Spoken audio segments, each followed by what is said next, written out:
አንድ ሁለት ወደ ሶስት ምናምን መጥተዋል። መጥተው ያን ቦታ አይተው ስለታቸውን አድርገው እንዲያውም ያንገደል በስንት በአሳር ሲመጡ ሲወጡም በጣም በእንትን ነው የወጡልን። ሲመጡም በጣም ችግር ነበር። አሁን ውጭ ነው ያሉት እና አንደኛዋን ሴትዮ ወለተ ሚካኤል ይባላሉ። እዚሁ እንደሆኑ ስላሴ ሲደርሱ ስላሴ ወጥተው ሲሄድን ብለው ልክ ያሰቡት ነገር ተፈጽሞላቸው ወዲያው 50 ሺህ ብር ገቢ ያደርገዋል። 50 ሺህ ብር ገቢ ያደርገዋል። አሁን ደግሞ ያሉት ውጭ ነው ሁለቱም።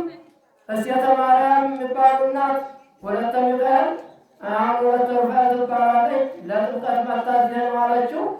ይህን ገደል እንዲሰራ ገደሉ በሲሚንቶ በአሸዋ እንዲሰራ እንዲገነባ እና ደግሞ ሽንት ቤቱ በህንፃ በደንብ ተሰርቶ ብሎ እንዲሰራ የሚል መታዚያ አስተላልፋ ነግራን ሄዳለች። ለምዕመናኑ ላለው ምዕመናን ላለው ካህናት ላለው ሰበካ ሁሉ የበሙሉ አስረድታ ሄዳለች። እንዲጀመርልን ስራው እንዲሰራ ብለው እነኛ ውጭ ያሉት እሴተ ማርያምና ወለተ ሚካኤል እንዲሰራ ብለዋል። አሁን ያን ደግሞ ቅዱስ ሚካኤል ለፍጻሜው እንዲያበቃልን እነሱም ባሉበት ሀገር ሰላም እንዲሆኑልን።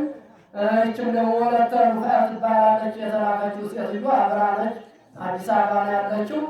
አሁን የገደል እንዲሰራ ሽንት ቤቱ እንዲሰራ የናስተላልፋ አላለች እና አሁን ወንድማችን አባታችን መምህር ወልደ መድኅን ይህን አዳራሽ ይኸው አንድ ቤት ጋሻው ይህ ቦታ የተገዛው የአዳራሹ የተሰራበት 205,000 ነው እና አሁን ይሄ ቤት ይኸው በህዝቡ ምዕመናኑ ህዝቡ ካህናቱ ጎበዝ ነው። ይህን አዳራሽ የደጋውን የሥላሴና እንደዚሁ አድርጎ ይህም እንደምታወት ነው። ይህን በአንድ ዓመት ነው የተሰራ እና አሁንም ደግሞ ከታች ከስሩ ለሽንት ቤት አሁን የተገዛው ቦታው ቢለካ ያኛው በጣም ከፍ ያልሆነ አሁን 210,000 ያው መምህር ወልደ መድኅን ያው እኛን ጋራ በመሆን ያው ገዝተውልናል። አሁን ለሽንት ቤቱ እንዲሰራ ያናድርገውልናል።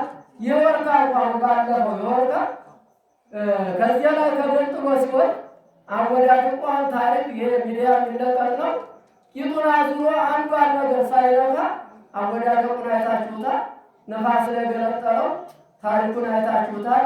እንግዲህ ቅዱስ ሚካኤል ይህንን ደግሞ ያሰብነውን ለወደፊት ገደሉንም ሆነ ያለ ሽንት ቤቱንም ሆነ በሰላም እንዲያስፈጽመን ውድ ፈቃዱ ቅዱስ ሚካኤል ከእኛ ጋር ሆኖ ከእናንተም ጋር ሆኖ ደሙያም ተሰርቶ ቤተክርስቲያኑ ደግሞ እንዲሰራ ደግሞ ወደዚህም ቦታ ሌላ እናሰፋዋለን።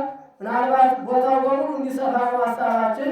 መምህር ወልደ መድኅንና እናንተንም የአዲስ አበባ ሕዝቦች በሙሉ እናቶቻችን፣ አባቶቻችን፣ ወንድሞቻችን፣ እህቶቻችን ሰላም ያደርግልን። በዚያው ላይ እናመሰግናለን።